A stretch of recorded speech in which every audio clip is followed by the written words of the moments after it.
ఈ సమయంలో ప్రభు సన్నిధిలో మనందరం కూడా ఈ విధంగా కూడుకుని ఆరాధించడానికి లేక స్తుతించడానికి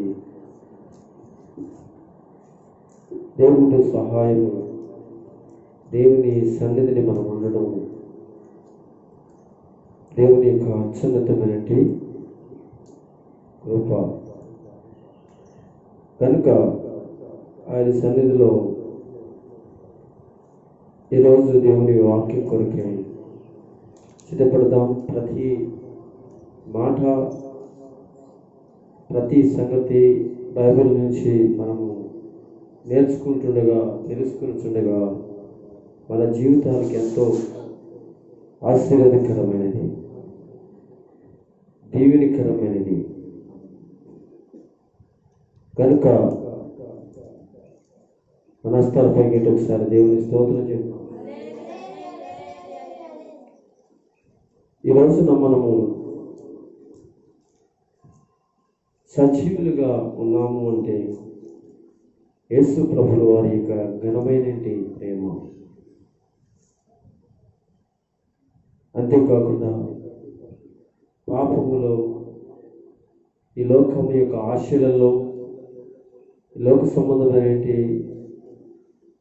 సాతాను యొక్క ఉచ్చులో, శోధనలో జీవిస్తూ మనము బ్రతికినంతకాలం కూడా రక్షణ లేక నరకానికి దగ్గరగా ఉంటున్నట్టు మన జీవితాలను మన ప్రభువును రక్షకుడైన యేసుక్రీస్తు అత్యున్నతమైన ప్రేమ మనకు అనుగ్రహించి ఈ రోజున మనము నరకము నుంచి తప్పించబడి సజీవుడైన యేసు ప్రభు వారి యొక్క నామమున స్మరిస్తూ మారుమనసు పొంది రక్షించబడి పరలోకానికి సిద్ధపడడానికి యేసుక్రీస్తు వారి యొక్క లేక యేసుక్రీస్తు యొక్క ప్రేమ. గనుక యేసుక్రీస్తు వారి యొక్క ప్రేమను గురించి ఈరోజు కొన్ని సంగతులు తెలుసుకుందాం. అయితే బైబిల్ గ్రంథం నుంచి రోమీలకు రాసిన పత్రిక 5వ అధ్యాయము 8వ వచనం చదువుదాము. అయితే దేవుడు మన ఎడల తన ప్రేమను వెల్లడిపరుచుతున్నాడు. ఎట్లనగా మనం ఇంకను పాపులమై ఉండగానే క్రీస్తు మన కొరకు చనిపోయింది. ఈ రోమీయులకు రాసిన పత్రికలో క్రీస్తు యొక్క ప్రేమను గురించి రాయబడినట్లుగా మనం చూస్తాం. ఇంతకు ముందే చెప్పాను, దేవుని ప్రేమ ఎటువంటిదో, మనం ఏ స్థితిలో ఉంటే దేవుడు మనలను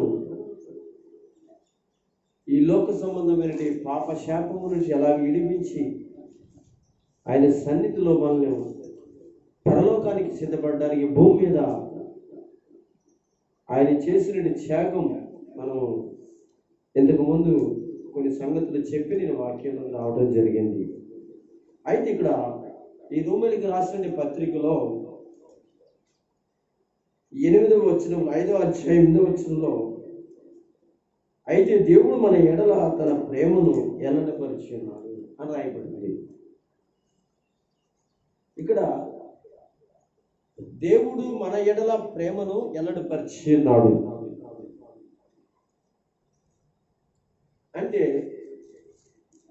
దేవుడు మన ఎడల ప్రేమను ఎలా వెల్లడిపరిచాడు అనే విషయాన్ని తెలియజేశాడు అని అంటే మనం జాగ్రత్తగా ఆలోచిస్తే చెప్పిన మాటని ఎట్లనగా మనం ఇంకో పాపులమై ఉండగానే గమనించండి. మనము అంటే ఇక్కడ ఉన్నవారే కాదు, లోకంలో ఉన్న ప్రతి ఒక్కరూ కూడా దేవునికి దూరంగాను సాతానుకును నరకానికి దగ్గరగాను బ్రతుకుతూ ఉన్నట్టు వారందరినీ కూడా దేవుడు ఏం చేస్తాడో తెలుసంటే, ఈ వాక్యమును ఎట్లనగా మనం ఇక పాపులమైండగా క్రీస్తు మనకు చనిపోయి, అంటే దేవుడు తన ప్రేమను ఎలాగ ఎల్లడి చేశాడనంటే, క్రీస్తు యొక్క ప్రేమను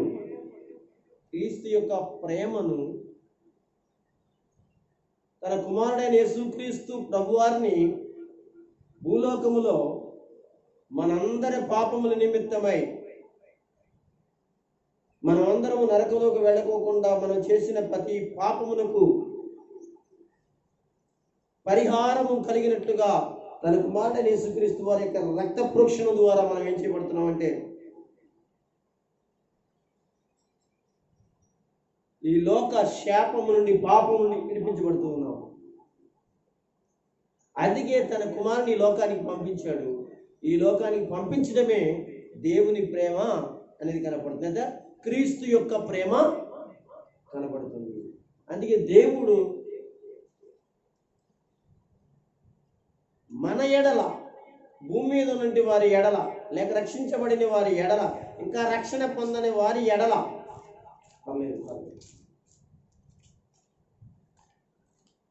ఏమండి, దేవుడు ఎలాంటి ప్రేమను ఎల్లడిపరిచాడు అని అంటే, తన కుమారుడైన యేసుక్రీస్తు వారిని,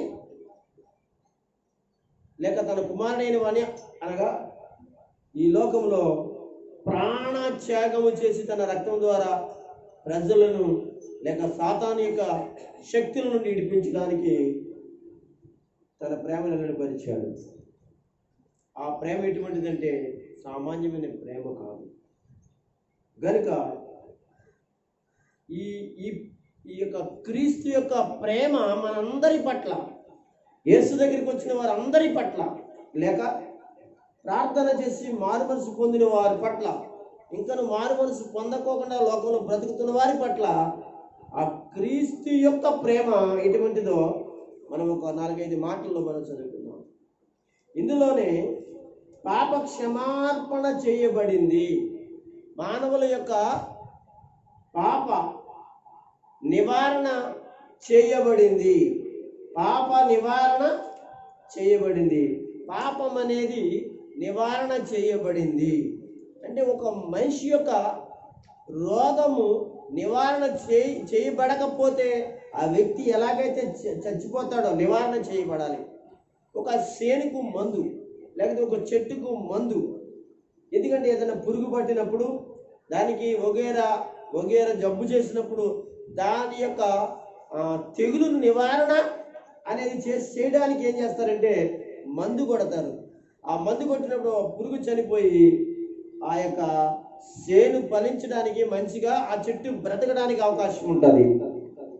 అలాగే మానవులైనటువంటి వారు ఎవరైతే ఉన్నారో లోకంలో వారందరూ కూడా లోకములో పాపము చేత లోక సంబంధమైనటువంటి అనేకమైనటువంటి భయంకరమైనటువంటి పరిస్థితుల్లో చిక్కుపోయి ప్రతి ఒక్కరూ ఇదే స్వర్గం అన్నట్లుగానే భూలోకంలో ప్రతి ఒక్కరు జీవితాలు ముందు కొనసాగిస్తూ ఉన్నారు. అది స్వర్గము కాదు కానీ లోకము, ఆ లోకము స్వర్గము కాదు కానీ నరకము అని దేవుడు దాన్ని చిడిపించడానికి ఏం చేశాడో తెలుసండి. స్వర్గం అనుకుంటూ పాపములో జీవించే వారికి పాప నివారణ చేయబడటం కొరకే బైబిల్ గ్రంథంలో యేసుక్రీస్తు వారు తాను చేసినటువంటి త్యాగాలను మనం చూస్తాం. ఎబ్రిల్కి రాసినటువంటి పత్రిక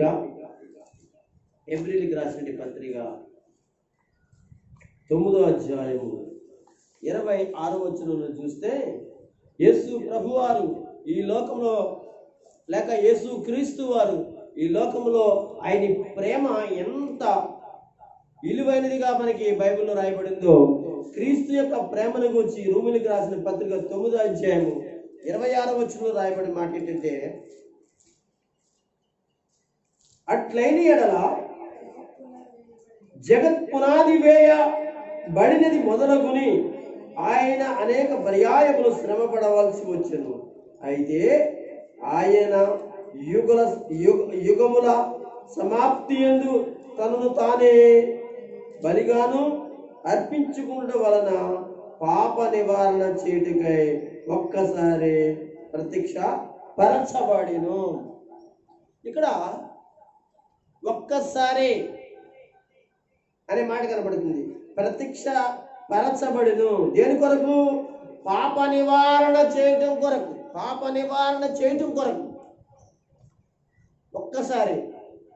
కొంచెం మనం ముందుకెళ్తే భూలోకములో ఉన్నటి ప్రతి వ్యక్తులు విడిపించబడడానికి, పాప క్షమార్పణ నిమిత్తము, పాపమును క్షమించడానికి నిమిత్తము పాత నిబంధన గ్రంథములో కానీ లేక ఈ లోకంలో జీవించేవారు కానీ వారి వారి పాపములను ఏం చేసుకుంటున్నారంటే ఏమండి, పరిహారము నివారణ చేసుకోవడం కొరకు కొంతమంది దేవాలయాలు ఎక్కుతున్నారు, మరి కొంతమంది పర్వతాలు ఎక్కుతున్నారు, కొంతమంది ఎక్కడెక్కడికో వెళుతున్నారు. పుణ్యకార్యాలు అన్నట్లుగా, దాన కార్యాలు అన్నట్లుగా, అన్నదాన కార్యక్రమాలు అన్నట్లుగా, ఇలాగా ఎవరికి తోసినట్లుగా వారు ఎక్కడ పడితే అక్కడ అది ఉందంటే అక్కడికి, ఇక్కడ ఇది ఉందంటే ఇక్కడికి, ఎక్కడ పడితే అక్కడికి చెదిరిపోయి ఎక్కడ పడితే వాళ్ళు వెళ్ళిపోతున్నారు. వారి పాపములను పళ్ళు ద్వారా, నైవేద్యముల ద్వారా, వేరే ఒక ద్వారా, ఏదో పరిస్థితుల ద్వారా వారి పాపములన్నీ కూడా డబ్బుల ద్వారా, ఏదో కానుకల ద్వారా ఇచ్చి పాప నివారణ చేసుకోవాలనే ఉద్దేశం కలిగిన వారిగా ఈ లోకంలో ప్రతి ఒక్కరూ ఉంటూ ఉన్నారు. అయితే బైబిల్ చెబుతుంది, నువ్వు చేసిన ఏ కార్యములు ఉన్నాయో అవన్నీ కూడా మరి పాప నివారణకు ఎట్టి పరిస్థితిలో కూడా సరిపడదని బైబిల్ చెబుతుంది. పాత నిబంధనలో గొర్రెలను, మేకలను, ఎడ్లను, పావురాయములను అనగా రకరకాల నైవేద్యములను ఎన్నో వారి పాప నివారణ కొరకై దేవుని మందిరానికి లేక దేవుని యొక్క సాన్నిధ్యానికి వెళ్ళి అర్పిస్తూ ఉండేవారు. అయితే మరలా ప్రజల యొక్క పాపాలు కనబడుతున్నాయి కనుక ఇది సంపూర్ణంగా పాపాలు క్షమించబడట్లేదు అని చెప్పి మరి తండ్రి అయిన దేవుడు తన ప్రేమను ఎల్లడబరిచాడు. అదేంటో తెలుసా? క్రీస్తు యొక్క ప్రేమ అంటే తన ప్రాణాన్ని పెట్టి, అంటే ప్రాణం అంటే రక్తాన్ని ఇచ్చి పాప నివారణ చేయబడడం కొరకే దేవుడు ఈ లోకానికి వచ్చాడు. అంటే అనేక పర్యాయములను అనగా ఎడ్ల రక్తము, మేకల రక్తము, కోళ్ళ రక్తము, లేకపోతే ఏదో డబ్బులు ఇవ్వడము, అనగా మొక్కుబళ్ళు చేసుకోవడం, ఇవన్నీ కూడా పాపమును తీసివేసేటువంటి పరిస్థితులు లేవు గనుక. అయితే ఇక్కడ మనము ఈ పాపములు పోవడానికి, ఒక్కసారిగా పవిత్రమైన రక్తాన్ని ప్రోక్షించడానికి ఒక్కసారిగా ప్రత్యక్ష పరచబడినట్లుగా, బలిగా అర్పించబడినట్లుగా మనము చూస్తున్నాం. ఎవరిని చూస్తున్నాం అంటే యేసు ప్రభువుని, అంతే కదా. అందుకనే మనము సిలువ వేయబడిన యేసు ప్రభు వారు సిలువలో మాట్లాడిన మాటలు, మొట్టమొదటి మాటని, తండ్రి వీరేమి చేయుచున్నారో వీరేరుగా వీరు క్షమించుడి అన్నాడు. అంటే ఇందులో యేసు ప్రభు వారు తన రక్తాన్ని ప్రోక్షణ లేకపోతే రక్తాన్ని ఇచ్చి మనుషుల యొక్క పాప నివారణ చేయటం కొరకై ఆయన తన ప్రేమను ఎలాగూ చూపించడం మనకి ఇందులో అర్థమవుతుంది. అయితే క్రీస్తు యొక్క ప్రేమ ఇంకా మనకి ఎలా కనపడుతుందంటే ఇదే హెబ్రీయులకు రాసిన పత్రిక 2వ అధ్యాయాన్ని కూడా చూద్దాం. ప్రజల పాపములకు పరిహారము కలిగినట్లుగా చూస్తాం. అంటే ప్రజల పాపములు అనగా పరిహారము కలిగినట్లుగా చూస్తాం. ప్రజల పాపములకు పరిహారముగా యేసుక్రీస్తు ఎలా ఆయన చేశాడో ఈ హెబ్రీయులకు రాసినటువంటి పత్రికలో 2వ అధ్యాయంలో 17వ వచనంలో రాయబడిన మాట మనం చదువుదాం. కావున ప్రజల పాపములకు పరిహారము కలుగుటకై దేవుని సంబంధమైన కార్యములలో కనికరమును నమ్మకము గల ప్రధాన యాజకుడగు నిమిత్తము అన్ని విషయములలో ఆయన తన సహోదరుల వంటి వాడు కావలసి వచ్చెను. మీరు వింటున్నారా? ప్రజల పాపములకు పరిహారం ఇక్కడ కనబడుతుంది. కావున ప్రజల పాపములకు పరిహారము కలుగుటకై దేవుని సంబంధమైన కార్యములలో కనికరం నమ్మకము కలిగిన ప్రధాన యాజకుడగు నిమిత్తము అన్ని విషయములలో ఆయన తన సహోదరుల వంటి వాడు కావలసి వచ్చెను. తన ప్రజల పాపములను పరిహారం చేయడం. పరిహారం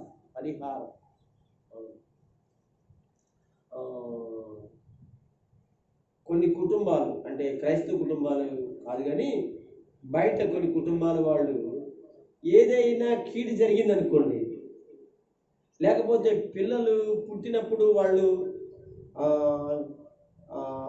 పేగు మెడను ధరించుకుని పుట్టారని, లేకపోతే ఆయా సందర్భాలలో ఏదైనా కార్యక్రమాల్లో వాళ్ళ పరిస్థితులు అనుకూలంగా లేవనుకోండి, దానికి పరిహారాన్ని ఎత్తికేం చేస్తారంటే చేస్తూ ఉంటుంటారు. అయితే దేవుని పిల్లలారా, అలా వీళ్ళు లోకపరంగా దేన్నో వాళ్ళు పరిహారం కొరకు ఎదుగుతున్నారు. కానీ పుట్టిన పిల్లవాడైనా, కన్న తల్లి అయినా, ఒకవేళ ఒక తండ్రి అయినా, లేకపోతే ఆ ఇంట్లో పెద్దవాళ్ళైనా, ఎవరైనా కానీ మొట్టమొదటిగా వారిలో ఏముందంటే పాపం ఉందని తెలుసుకోవాలి. ఆ పాపానికి పరిహారం ఎవరంటే 2021 సంవత్సరం కిందటే ఈ లోకములోనికి యెరూషలేము యొక్క గ్రామములో ఊరి శివరణ పర్వతముల పైన ఒక పర్వతం ఉంది, గొల్గొతా అనే పర్వతము. ఆ పర్వతం మీద మానవాలు, ప్రపంచం, భూమి మీద ప్రతి వారి యొక్క పాపములను పరిహారం కలగటిగా ఆయన ప్రోక్షించిన రక్తమే పరిహారం తప్ప ఇంకేమి కూడా లేదు. ఇందులో మనకి ఏం కనబడుతుందంటే క్రీస్తు యొక్క ప్రేమ కనబడుతుంది. మర్చిపోకూడదు. ఇందులో క్రీస్తు అంటే ఒక మనిషి పాపములకు పరిహారము అనేది ఎవ్వరు తీర్చలేనిది, ఎవ్వరు ఇవ్వలేనిది. ఒకవేళ ఇవ్వాలన్నా అది సరిపడనిది. అయితే యేసు తన మరణము యొక్క, తన రక్తము యొక్క తప్ప ఇంకా దేని ద్వారా పరిహారం లేదు కనుక ఇక్కడ మనం నేర్చుకోవాల్సిందంటే క్రీస్తు యొక్క ప్రేమ మనకి కనబడుతుంది. కొంచెం ముందుకు వెళితే మరొక మాట ఎబ్రిల్కి రాసిన పత్రికలోనే 2వ అధ్యాయంలోనే ఆయన మరణము ద్వారా అపవాదికి అపజయము కలిగించిన వాడట. ఆయన మరణము ద్వారా అపవాదికి అపజయం కలిగించాడంట. అపవాదికి అపజయం కలిగించడము మీకు అర్థమైందా? అపవాదికి అపజయం కలగాలంటే ఏం చేయాలి తెలుసా? యేసు అనే పవిత్రుడైన యేసు క్రీస్తు అనేటువంటి వాడు ఒకటి తెలుస్తారా? ఆయన రక్తము వలన అపవాదిని ఎదిరించడానికి, అపవాదిని మరి మనము జయించడానికి, దాని క్రియలను మనము లయపరచడానికి ఆయన రక్తమే ఉపయోగపడుతుంది. అంటే ఆయన ప్రాణత్యాగంలో లేక ఈ లోకంలో మనకు కనబడుతుంది క్రీస్తు యొక్క ప్రేమ కనబడుతుంది. ఆయన మరణము ద్వారా అపవాదికి ఏం జరిగిందంటండి? అపజయం కలిగింది. అంటే లోకమంతా ఎవరి చేతిలో ఉంది? ఆదాము మొదలుకొని ఏమంటే ఆదాము ఏం చేశాడు? మరి అపవాది చేతులు ఈ లోకాన్ని అంతటిని పెట్టాడు. ఆ రోజు మొదలుకొని ఇప్పుడు క్రీస్తు ప్రభు ఈ లోకానికి రెండో రాకడలు వచ్చే వరకు కూడా అపవాది చేతిలో ఉంటారు. అయితే ఆ అపవాది చేతిలో ఉన్న వారిని అందరినీ విడిపించడానికి దేనికి అపవాదికి అపజయం కలిగించే శక్తి ఎక్కడుందో తెలుసా? క్రీస్తు యొక్క ప్రేమ. ఆ ప్రేమే యేసు రక్తము అనే ప్రేమ. ఇందులోనే మనం చూద్దాం. 2వ అధ్యాయం 14 వచ్చిన అనుకుంటున్నాం. చూద్దాం. కాబట్టి ఆ పిల్లలు రక్త మాంసం గలవారైనందున ఆ ప్రకారమే చూడండి, మరణము యొక్క బలము గలవారిని అనగా అపవాదిని. మరణం అంటే ఎవరు మరణము ద్వారా? యేసు మరణించడం ద్వారా, ఆయన మరణించడం ద్వారా, ఆయన రక్తము కార్చడం ద్వారా, ఆయన రక్తము ద్వారా ఏం కలుగుతుందంటే నశింప చేయుటకు. చూసారా? ఒకసారి దేవునికి స్తోత్రం. తర్వాత చదువుదాం. ఏమంటున్నాడు తెలుసా? ఇక్కడ ఆయన మరణము ద్వారా అపవాది లేక అపవాదిని దానికి అపజయం కలగాలి అంటే మన దగ్గరే ఉండాలంటే యేసు రక్తం ఉండాలి. యేసు రక్తం ఉచ్చరించగానే ఏమవుతున్నది? పారిపోతుంది. అందుకే మనం ఎక్కువగా శ్రమలు వచ్చినా, కష్టాలు వచ్చినా, బాధలు వచ్చినా, బలహీనతలు వచ్చినా, లేకపోతే దెయ్యపు శక్తులు పట్టినా, ఏదైనా శోధనలు వచ్చినా ఎక్కువగా మనము యేసు రక్తాన్ని మనం ఏం చేసుకోవాలి? జ్ఞాపకం చేసుకోవాలి. యేసు రక్తాన్ని మనం ఏం చేయాలి? ఉచ్చరించాలి అంటున్నాడు కదా. కాబట్టి ఆ పిల్లలు రక్త మాంసములు గలవారైనందున ఎవరాళ్ళు? ఇదిగో అపవాది చేతిలో ఉన్నవారు, అపవాది కూడా వెళ్ళిపోతున్నవారు, అపవాదిని వెంబడిస్తున్నవారు, అపవాది చేసిన పనులన్నీ కూడా చేస్తున్నది అనగా వాళ్ళు ఎవరైతే ఉన్నారో ఏమండి వారందరి నిమిత్తమే మాట్లాడుతూ అంటున్నాడు. గలవారైనందున ఆ ప్రకారమే మరణము యొక్క బలము గలవాని. వింటున్నారా? మరణము యొక్క బలం ఎవరండి? అపవాది. అర్థమవుతుంది? అనగా అపవాదిని అన్నాడు. అక్కడ చెప్పాడు మరణము. చూసారా? యొక్క బలము గలవాని అనగా అపవాదిని మరణము ద్వారా నశింప చేయటకు. ఎవరు మరణము ద్వారా వాడు నశింప చేయటానికి? పవిత్రుడైన యేసుక్రీస్తు వారి యొక్క మరణము ద్వారా, ప్రాణత్యాగం ద్వారా ఏం చేయాలనుకున్నాడు దేవుడు అంటే వాడిని జయించాలనుకున్నాడు, వాడికి అపజయం కలిగించాలనుకున్నాడు. అంటే వాడికి అపజయం కలిగించాలి అని అంటే ఆయన తన పిల్లలైన వారిని లేక లోకంలో ఉన్న వారిని అందరినీ కూడా క్రీస్తు యొక్క ప్రాణత్యాగం ద్వారా ఎక్కడ తీసుకొస్తున్నాడో తెలుసంటే అపవాదిని ఎదిరించడానికి, దాని క్రియలను దూరంగా అనగా ఉండడానికి దేవుడు వారిని తన రక్త ప్రోక్షణ ద్వారా, మరణం ద్వారా నడిపిస్తున్నాడు. ఆయన దగ్గరికి నడిపించుకుంటున్నాడు. ఇందులో మనకేం కనపడుతుందంటే క్రీస్తు యొక్క ప్రేమ కనపడుతుంది. అలాగే మరొక మాట ఇందులోనే మనం చదువుకుందాం. హెబ్రీయులకు రాసిన పత్రికలోనే ఈ 2వ అధ్యాయములోనే రాయబడినటి మాట, మరొక మాట మనం చదువుకుందాం. 10వ అధ్యాయం అంటే 2వ అధ్యాయం కాదు, 10వ అధ్యాయము 19-20.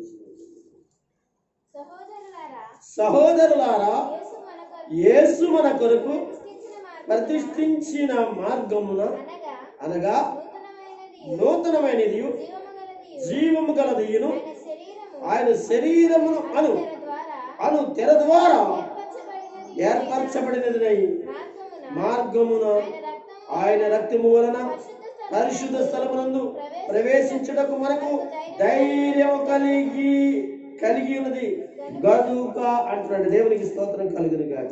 క్రీస్తు యొక్క ప్రేమ ఎలా ఎల్లడపరచబడుతుంది అంటే ఈ 4వ మాటల వరకు కనపడే మాట ఏంటో తెలుసండి. ఇక్కడ మనం చూస్తూ ఉంటుంటే యేసు మార్గములో ప్రవేశించడానికి ధైర్యము కలిగి ఉన్నాము. దేవుని స్తోత్రం చెప్పండి. అసలు యేసు మార్గమే సత్యమైనది, యేసు మార్గమే సత్యమైనది, యేసు మార్గమే నిత్య జీవం కలిగేది, యేసు మార్గమే పరలోకానికి తీసుకెళ్లే మార్గం. అందుకే యేసు ప్రభు నేనే మార్గమును సత్యమును జీవమును అని చెప్పాడు. ఇక్కడ అపోస్తలుడైన పౌలు గారు ఈ 10వ అధ్యాయంలో 19, 20 వచనంలో యేసు ప్రభు వారి యొక్క మరణాన్ని ఎలా చెప్తున్నాడంటే, మరణము ద్వారా పరలోకానికి ప్రవేశించడానికి గురించి మాట్లాడుతూ, సహోదరులారా, యేసు మన కొరకు ప్రతిష్ఠించినది మార్గం అని చెప్తున్నాడు. సంఘము లేక అనగా లోకములోని ప్రజలు యేసు ప్రభు దగ్గరికి వచ్చి వారి యొక్క జీవితాలను, వారి యొక్క పరిస్థితులను మార్చుకుని నరకం నుంచి తప్పించబడడానికి ఆయన ప్రతిష్ఠించిన మార్గం అంటే. అసలు మార్గాలు ఉన్నాయి, కానీ ఆ మార్గాలన్నీ కూడా ఒకవేళ నీకు తెలుసుంటే అవి నిన్ను అంటే మోక్షము నుండి మోక్షము నుండి లేదా మోక్షానికి నిన్ను తీసుకువెళ్ళడానికి ఆ మార్గాలు సరిపోయే మార్గాలు కాదు. యేసు ఒక్కడే మార్గము. అందుకని సహోదరులారా, యేసు మన కొరకు ప్రతిష్ఠించిన మార్గము ఆయన శరీరమున తెర ద్వారా. అంటే పాత నిబంధనలో ప్రతిష్ఠ గుడారం ఉంటుంది. ఆ ప్రతిష్ఠ గుడారం చుట్టూనేమో ప్రాకారం లేక తెరలతో కట్టబడినట్టు ప్రారి ఉంటుంది. ఆ లోపల ముందు భాగం అంటే మందిరానికి లేక ఆ గుడారానికి ముందు భాగంలో ఖాళీ స్థలం ఉంటుంది. ఆ ఖాళీ స్థలం ఏంటంటే మరి ప్రాకారము అంటారు. మరి దాన్ని ముందు భాగంలో ఏముంటుందంటే ఒక ఖాళీ స్థలం ఉంటుంది.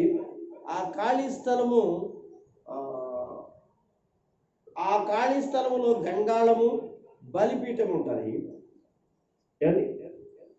ఆ ఖాళీ స్థలమునకు కొంచెం మందిరంలోకి వెళ్ళగానే మరొక స్థలము మందిరంలో ఉంటుంది. ఆ యొక్క స్థలాన్ని ఏమన్నారంటే పరిశుద్ధ స్థలము అన్నారు. అక్కడ దీపస్తంభము, సముకు రొట్లు, బల్ల, ధూప వేదిక కూడా ఆ స్థలంలో ఉంటుంది. కొంచెం ఎదురుకి వెళ్ళగానే ఒక అడ్డతెర కనబడుతుంది. దాని లోపలేమో మందసం ఉంటుంది. అలాగే మందసం మీద ఏమో కేరుబులు లాంటివి ఉంటాయి. మందసం లోపలేమో ఆరుని సిగిరించిన కర్ర ఉంటుంది. అంటే ఇశ్రాయేలు మన్నా తిన్నారు కనుక ఆ మన్నా పాత్ర, అందులో మన్నా ఉంటుంది. తర్వాత దాంట్లో దేవుడిచ్చిన 10 ఆజ్ఞలు కలిగిన పలకలు అందులో ఉంటాయి. అవి మనం ఆవరణం చూసాం. మందిరానికి ముందుగా ఉంటుంది ఆవరణం. ఆ ఆవరణంలో ఈ వస్తువులన్నీ ఉంటాయని చెప్పాను.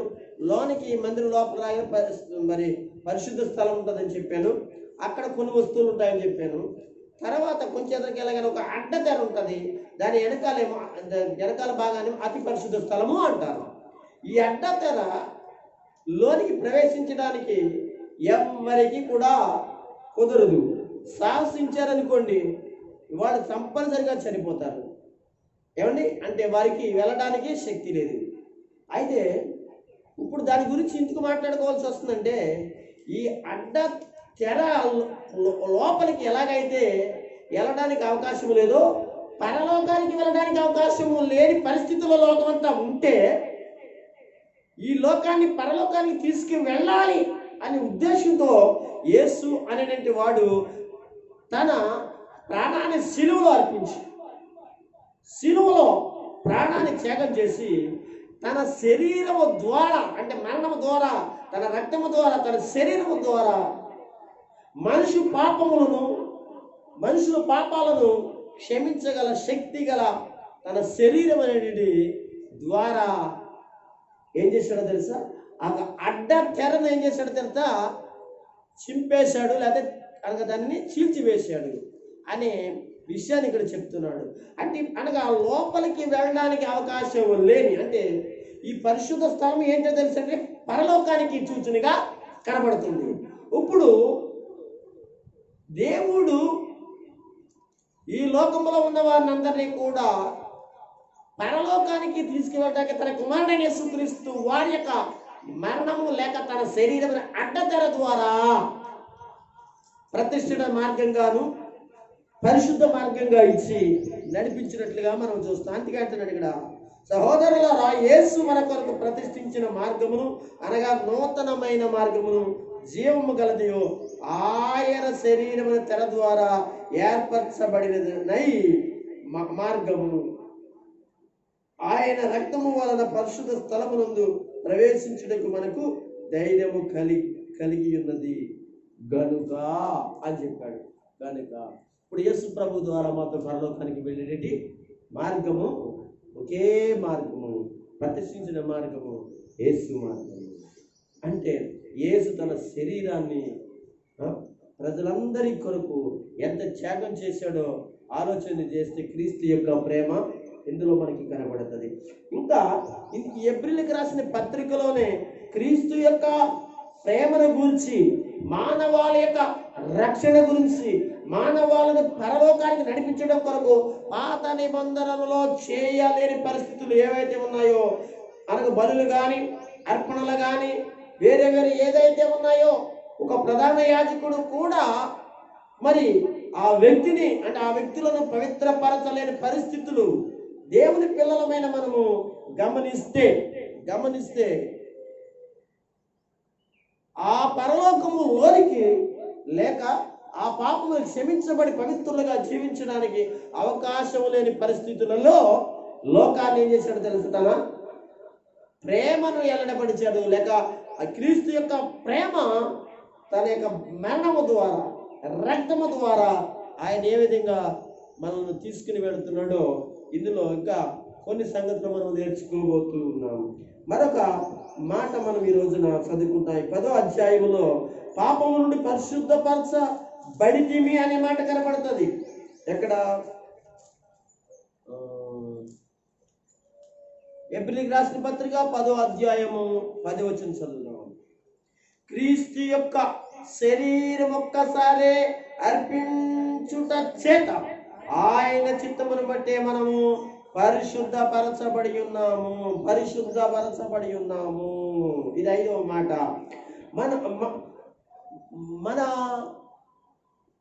లేక మన పాపములు నుండి పరిశుద్ధపరచబడితిమి అంటాడు ఇక్కడ.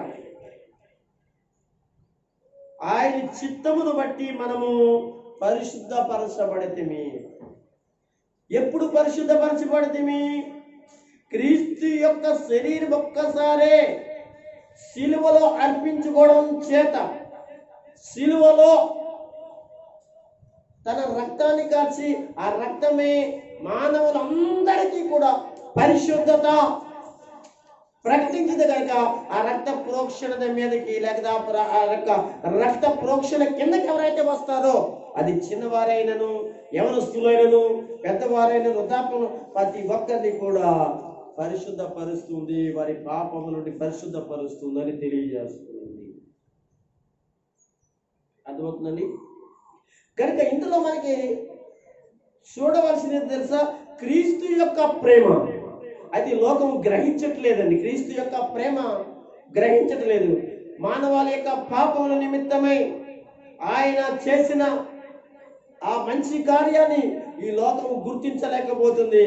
వారి పాపములను అనగా యేసుక్రీస్తు వారి యొక్క కల్వరి రక్తము కిందకి రాలేకపోతుంది.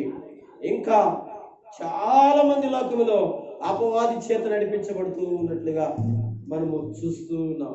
దయచేసి దేవుని పిల్లలారా, వాక్యమిత్రుడి నా సహోదరులారా, ఇక్కడ ఎవరైతే వారి యొక్క పాపములు ఇంకను పరిశుద్ధపరచబడలేదో, వారి యొక్క పాపములను అనగా క్షమించబడడానికి ఆయన రక్త ప్రోక్షణ కిందకి ఇంకా రాలేదో వారందరినీ కూడా దేవుడు అంటున్నాడు, ఈ పాపములు క్షమించబడడానికి రక్త ప్రోక్షణ చాలా క్షమింది అంటాడు. ఇందులో క్రీస్తు ప్రేమ మనకి కనపడుతుంది. ఇంకా ఆ ఏప్రిల్కి రాసిన పత్రికలో 16వ అధ్యాయం కాదు 10వ అధ్యాయంలో 16 వచ్చిన అనమాట. చూద్దాం ఒకసారి. 10వ అధ్యాయం 16 చదవండి ఒకసారి. 18 దాకా చదవండి ఒకసారి. ఏలయనగా ఆ దినములైన తర్వాత నేను వారితో చేయబో నిబంధన ఇదే, నా ధర్మ విధులను వారి హృదయమునందుంచి వారి మనసును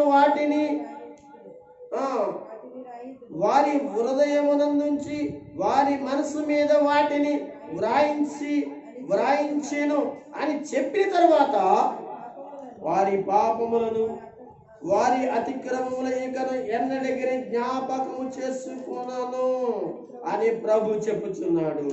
వీటి క్షమాపణ ఎక్కడ కలుగునో అక్కడే పాప పరిహారార్థ బలి ఇక ఎన్నడూ ఉండదు. హల్లెలూయా. ఎంత మంచి మాట ఉంది. పాపములకు క్షమార్పణ. నీ పాపములకు, లోకంలో ఉన్న పాపములకు, ఉన్న ప్రజల పాపములకును ఎక్కడెక్కడికో వెళ్ళి వారి యొక్క పాపముల నిమిత్తము ఏదేదో చేసి వస్తున్నారు, కానీ అవన్నీ కూడా తిరిగి వారి అంటే వారి పాపాలు వస్తున్నాయి. అయితే ఇక్కడ చెప్పబడిన మాట ఏంటంటే, ఇక్కడ అంటున్నాడు, ఇక్కడ వారి పాపములను వారి అతిక్రమములను ఇక ఎన్నటికి జ్ఞాపకము చేసుకొనును.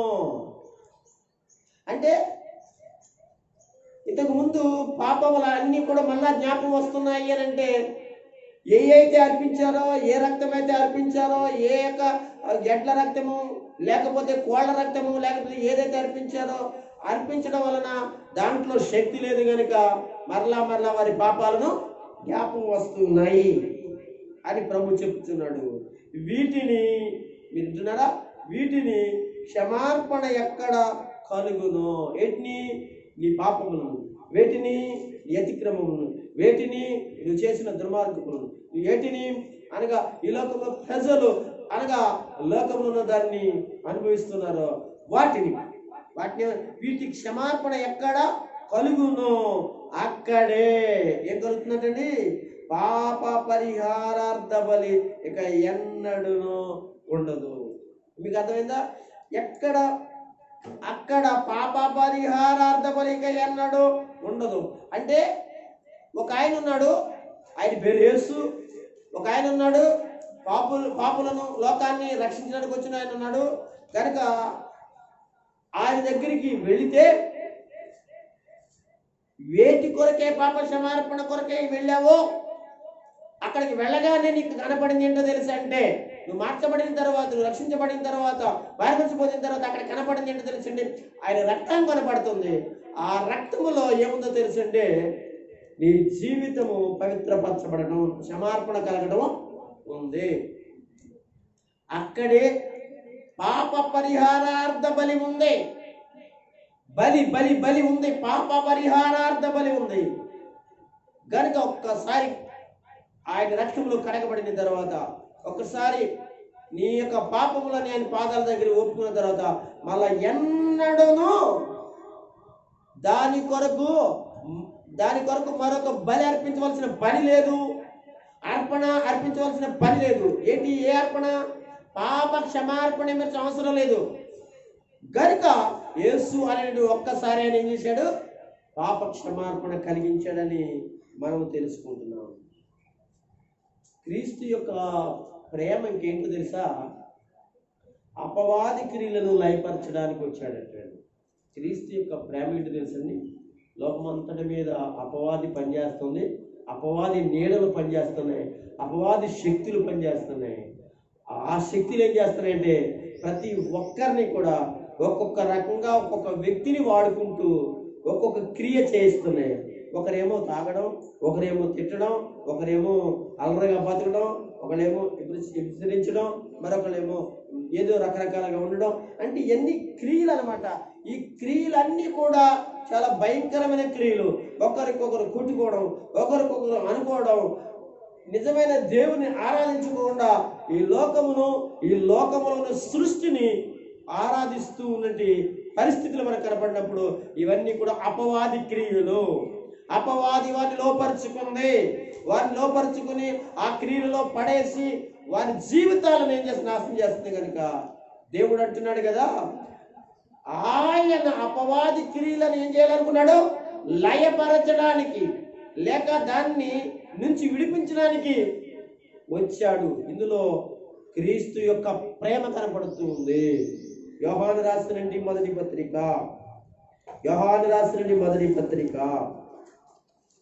3వ అధ్యాయము 3వ అధ్యాయము చూద్దాం. 3వ అధ్యాయము 3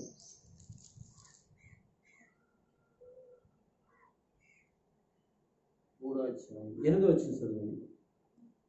8వ వచనం. అపవాది మొదటి నుండి పాపము చేయుచున్నాడు గనుక పాపము చేయవాడు అపవాది సంబంధి. అపవాది యొక్క క్రియలను లయపరచుటకే దేవుని కుమారుడు ప్రత్యక్షమాయెను.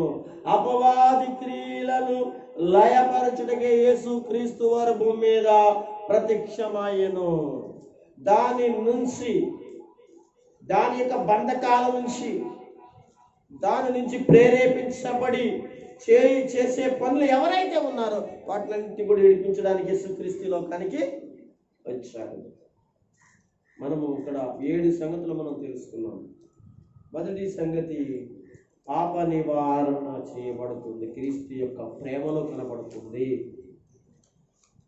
ప్రజల పాపమును పరిహారము కలిగించుటకై అనే విషయాన్ని మాట్లాడు. ఇందులో కూడా క్రీస్తు యొక్క ప్రేమ కనిపిస్తుంది. ఇంకా 3వదిగా, ఆయన మరణము ద్వారా అపవాదికి అపజయం కలిగించడం కూడా చూస్తుంది.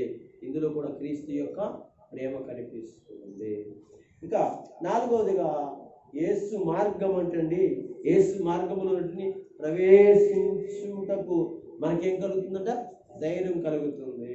6వదిగా, మరి మనం చూస్తే పాపం నుండి పరిశుద్ధ పరచబడుతున్నాము. ఇందులో కూడా క్రీస్తు యొక్క ప్రేమే కనపడుతుంది. మరి ఇందాక 6 చెప్పాను, 5 చెప్పాను. ఇప్పుడు 6వది ఏమిటో తెలుస్తుంది, పాప క్షమాపణ. ఇది కూడా యేసుక్రీస్తు ద్వారా కనుక ఆయన త్యాగాన్ని అందులో కనపడుతుంది. కనుక ఆయన ప్రేమ అంటే ఇంకా చూస్తే ఈ లోకంలో అపవాది చేతను బంధించబడిన క్రియల చేత ఉన్నారు కనుక వాళ్ళందరినీ నేర్పించడానికి క్రీస్తు యొక్క ప్రేమ ఇందులో కనబడుతుంది. కనుక అందుకే ఈ రోమీయులకు రాసిన పత్రికలో 5వ అధ్యాయం 8వ వచనంలో మనం చదువుకున్న మూల వాక్యాన్ని మరొకసారి చదువుకుని ముగించుకున్నాం. అయితే దేవుడు మన ఎడల తన ప్రేమను ఎలాగ ఎల్లడపరిచారు ఇప్పుడు దాకా మనం చూస్తాం. దేవుడు తన ప్రేమను ఎల్లడపరచడంలో క్రీస్తు ప్రభువాని లోకానికి పంపించాడు. ఆ క్రీస్తు ప్రేమ ఇప్పుడు వరకు మనం ఆయన వాక్యములోంచి మనం చదువుకున్నాం. చదువు మళ్ళీ చదువు. దేవుడు ఎల్లడపరుచున్నాడు. ఎట్లనగా మనం ఇంకను పాపులమై ఉండగాని క్రీస్తు మన కొరకు చనిపోయేను. అంటే క్రీస్తు చనిపోయాను, మనం ఇంకను పాపులమై ఉండగా. అంటే పాపులు ఇక్కడ ఉన్న వాళ్ళు అందరం అని కాదు, మొత్తం మనమే కాదు. కానీ ఇక్కడ ఉన్నవారు అనగా మనందరమే కాదు. కానీ ఎక్కడైతే మన జనాలు ఉన్నారు, ప్రజలు ఉన్నారు, భూమి మీద ప్రతి ఒక్కరూ కూడా ఏం చేశారంటే పాపము చేసి దేవునికి దూరంగా ఉన్న వాళ్ళందరినీ కూడా రక్షించడం కొరకు భూమి మీద ఉన్న ప్రతి ఒక్కరిని కూడా రక్షించడం కొరకే తన యొక్క ప్రాణాన్ని పెట్టి అందులో తన యొక్క ప్రేమను వెల్లడిపరిచాడు. కనుక మనం అర్థం చేసుకున్న ఆయన ప్రేమ త్యాగాన్ని రక్షించబడదాం, అనేక మంది రక్షణలు నడిపిద్దాం, అనేక మంది పరలోకానికి సిద్ధపరిచినట్లుగా మనం తెలుసుకున్నట్లుగా వాళ్ళు కూడా తెలుసుకున్నట్లుగా క్రీస్తు యొక్క ప్రేమను అనగా ఆయన మరణం ద్వారా పరిస్థితులను అన్ని విధాలుగా మనం చూసాం కనుక అయితే అనేక మందికి ఈ విషయాలను బయలుపరిచి తెలియజేసి ప్రభు దగ్గరికి వాళ్ళందరినీ కూడా నడిపిద్దాం. దేవుడి మాట మనందరికీ ప్రభు దీవించునుగా. ప్రార్థన చేసుకున్నాం. పరిశుద్ధుడా, ప్రేమ గల తండ్రి, ఈ మంచి నామానికి వందనాలు స్తోత్రం చెల్లించి ప్రార్థిస్తున్నాం. ఈ దినము తండ్రి క్రీస్తు యొక్క ప్రేమ అనే దానిలో ప్రభువా తండ్రి ఆయన త్యాగం ఎంతుందో, ఆయన మరణములో ప్రభువా ఆ ప్రేమ ఎంతుందో, ఆ మరణం ద్వారా తండ్రి మేము ఎలాంటి జీవితాల నుంచి ఎలాంటి పరిస్థితుల నుంచి మేము విడిపించబడ్డాము. ఆ యొక్క క్రీస్తు యొక్క ప్రేమ ఈరోజు మాతో మాట్లాడడానికి వందనాలు స్వామి. ఇక్కడికి వచ్చిన బిడ్డలను బట్టి స్తోత్రాలు. అలాగే నాయన అనేక మంది ప్రజలు ఈ వాక్యం వింటున్న ప్రతి ఒక్కరు, ఈ వాక్యం వింటున్న ప్రతి ప్రజలు తండ్రి యేసు నామములో క్రీస్తు యొక్క ప్రేమను తెలుసుకుని వారి పాపములన్నీ కూడా యేసు క్రీస్తు వారి యొక్క రక్త ప్రోక్షణ కిందకు వచ్చి క్షమించబడినట్లుగా కృప చూపమని ప్రార్థిస్తూ యేసు దివ్య నామమున అడిగి ప్రార్థిస్తున్నాను మా పరమ తండ్రి. ఆమేన్.